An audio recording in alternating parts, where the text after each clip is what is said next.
c'était parler du recours aux soins en fait, ou le non-recours aux soins pour être exact. Donc j'avais envie de commencer cette chronique en me disant, bon, on arrive à la fin de l'année et c'est bientôt le nouvel an. Et qu'est-ce qu'on va se souhaiter? Bonne année. Une bonne année et une bonne santé. Une bonne santé. Voilà, donc je pense qu'on va être tous d'accord sur le fait que cette année, ce souhait prend tout son sens. Donc la santé, qui n'était pas jusque-là un sujet prédominant dans les médias, et à tort, car d'après une étude, la première préoccupation des Français, c'est la santé.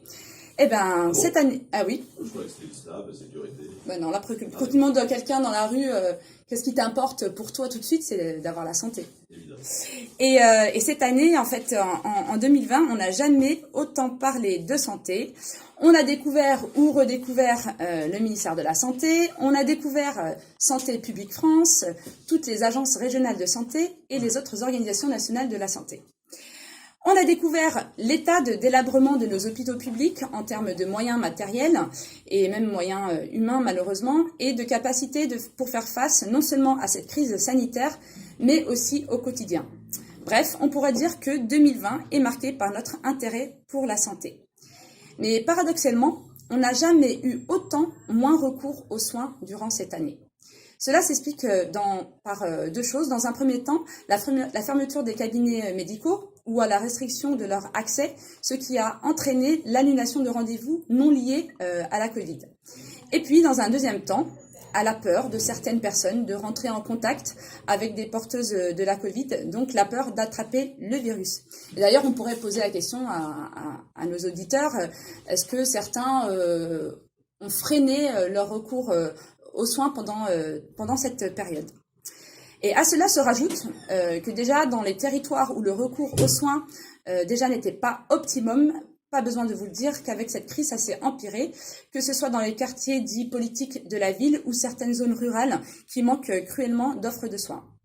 Alors, en pratique, c'est quoi? Ce sont des maladies qui ne sont pas détectées, des prises en charge de maladies chroniques comme le diabète et insuffisance respiratoire mal soignées, qui seront beaucoup plus compliquées à soigner plus tard et donc beaucoup plus cher, qui coûtera beaucoup plus cher à la société.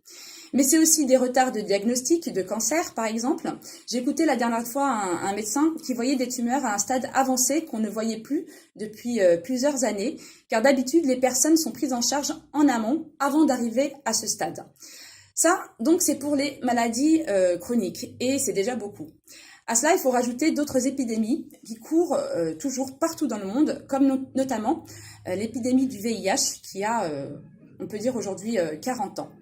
D'ailleurs, hier, c'était la journée internationale de lutte contre le sida et à cette occasion, il a été annoncé, tout comme les autres maladies, qu'il y a eu un recul de dépistage du VIH.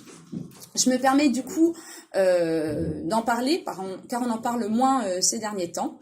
Car comme la Covid, si on ne connaît pas son statut sérologique, le virus peut continuer de se propager, même si les modes de contamination sont heureusement plus complexes que la Covid. On a connu une baisse de 50% des dépistages et le déconfinement n'a pas permis de rattraper ce retard. Alors que ces 10 dernières années, on a vu la baisse des infections du VIH et une baisse des décès liés au sida. Les associations d'ailleurs craignent qu'il y ait une remontée de la contamination. D'autant plus que la prise des médicaments permet de rendre le VIH